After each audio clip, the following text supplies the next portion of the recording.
নমস্কার, চ্যানেল রূপা মুখার্জিতে আপনাদের সকলকে স্বাগত জানাই। আজকের ভিডিওতে আমরা আলোচনা করব ওয়েস্ট বেঙ্গল কলেজ সার্ভিস কমিশনের সাম্প্রতিক গুরুত্বপূর্ণ আপডেট নিয়ে। বিশেষ করে ডকুমেন্ট ভেরিফিকেশন, ওবিসি, ইডব্লিউএ সংক্রান্ত নির্দেশিকা, শর্ট লিস্টিং এবং ইন্টারভিউ নিয়ে কি পরিস্থিতি রয়েছে সেই সমস্ত বিষয় সহজ ভাষায় তুলে ধরব। ভিডিওটি শুরু করার আগে একটি গুরুত্বপূর্ণ কথা বলে রাখি, এই ভিডিওতে যে তথ্যগুলি আলোচনা করা হচ্ছে তার একটি অংশ কমিশনের প্রকাশিত নোটিশ এবং একটি অংশ বিভিন্ন সূত্রে পাওয়া তথ্যের ভিত্তিতে বিশ্লেষণ। কমিশনের পক্ষ থেকে চূড়ান্ত নোটিফিকেশন প্রকাশিত না হওয়া পর্যন্ত কোনো তথ্যকে কিন্তু নিশ্চিত করে ধরে নেবেন না। চলুন শুরু করা যাক। আহ আলোচনা গভীরে প্রকাশ করার আগে একটা কথা বলে দিতে চাই, সেটা হলো যে বারংবার এডিট অপশন কিন্তু সিএসসির তরফ থেকে চেঞ্জ করা হচ্ছিল। কমিশন আবেদনকারীদের সুবিধার জন্য এডিট অপশনের সময়সীমা বাড়িয়েছিল, অর্থাৎ যাদের আবেদনে কোনো তথ্য সংশোধন প্রয়োজন ছিল নির্ধারিত সময়ের মধ্যে সেই সংশোধনের সুযোগ পেয়েছিলেন।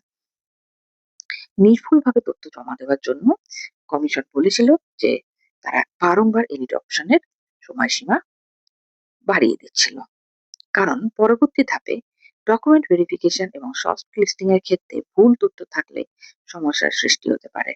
এবার আসি ওবিসি, ইডব্লিউএস এবং অন্যান্য সংরক্ষিত শ্রেণীর আবেদনকারীদের বিষয়ে।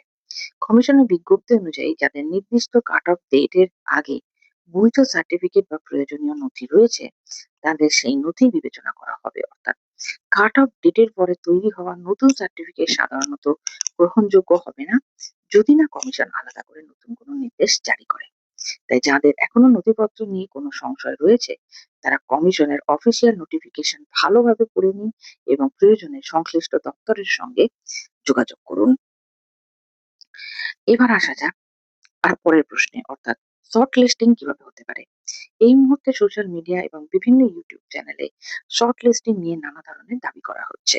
কেউ বলছেন শুধুমাত্র একাডেমিক নম্বরের ভিত্তিতে শর্ট লিস্টিং হবে, আবার কেউ বলছেন রিটেন এক্সাম বা অন্য কোনো পদ্ধতি গ্রহণ করা হতে পারে। কিন্তু বাস্তব তথ্য হলো এখনো পর্যন্ত কমিশনের পক্ষ থেকে শর্ট লিস্টিং এর পদ্ধতি সম্পর্কে কোনো চূড়ান্ত সরকারি বিজ্ঞপ্তি প্রকাশ করা হয়নি। তাই কোনো গুজব বা অপ্রমাণিত তথ্যের ভিত্তিতে সিদ্ধান্ত নেবেন না। অনেকেই জানতে চাইছেন ইন্টারভিউ কবে শুরু হবে। এরও নির্দিষ্ট উত্তর এখনই দেওয়া সম্ভব নয়, কারণ ইন্টারভিউ শুরু করার আগে কমিশনকে বেশ কয়েকটি গুরুত্বপূর্ণ ধাপ সম্পূর্ণ করতে হবে, যেমন আবেদনপত্র যাচাই, প্রয়োজনীয় ডকুমেন্ট ভেরিফিকেশন, প্রার্থীদের শর্টলিস্ট প্রকাশ এবং এরপর ইন্টারভিউ সূচি ঘোষণা। এই ধাপগুলি সম্পূর্ণ না হওয়া পর্যন্ত ইন্টারভিউ তারিখ ঘোষণা হওয়ার সম্ভাবনা খুবই কম। আরো একটি বিষয় লক্ষ্য করার মতো, কমিশন আবেদনকারীদের তথ্য সংশোধনের অতিরিক্ত সুযোগ দিয়েছিলেন। এর অর্থ কমিশন চাইছিল পরবর্তী প্রক্রিয়া যেন তথ্যগত ভুলের কারণে কোনো প্রার্থী সমস্যায় না পড়েন। তাই যারা এডিট অপশন ব্যবহার করেছিলেন তাদের চিন্তার কোনো কারণ নেই। এছাড়া ওবিসি, ইডব্লিউএস বা অন্যান্য সংরক্ষিত শ্রেণীর প্রার্থীদেরও নিজেদের সার্টিফিকেট ও প্রয়োজনীয় নথি কমিশনের নির্দেশিকা অনুযায়ী পুনরায় মিলিয়ে নেওয়া উচিত। সবশেষে আবারও বলি, সরকারি ওয়েবসাইটে প্রকাশিত নোটিশই হবে চূড়ান্ত তথ্যের একমাত্র নির্ভরযোগ্য উৎস, কোনো সোশ্যাল মিডিয়ার নিউজ নয়। নতুন কোনো অফিসিয়াল নোটিফিকেশন প্রকাশিত হলে সবার আগে সেই আপডেট আপনাদের কাছে পৌঁছে দেওয়ার চেষ্টা করব। ভিডিওটি ভালো লাগলে অবশ্যই লাইক, শেয়ার এবং চ্যানেল সাবস্ক্রাইব করবেন। আপনার কোনো প্রশ্ন থাকলে অবশ্যই কমেন্টসে জানাতে পারেন, আমি যথাযথ উত্তর দিয়ে সাহায্য করার চেষ্টা করব। ভালো থাকবেন।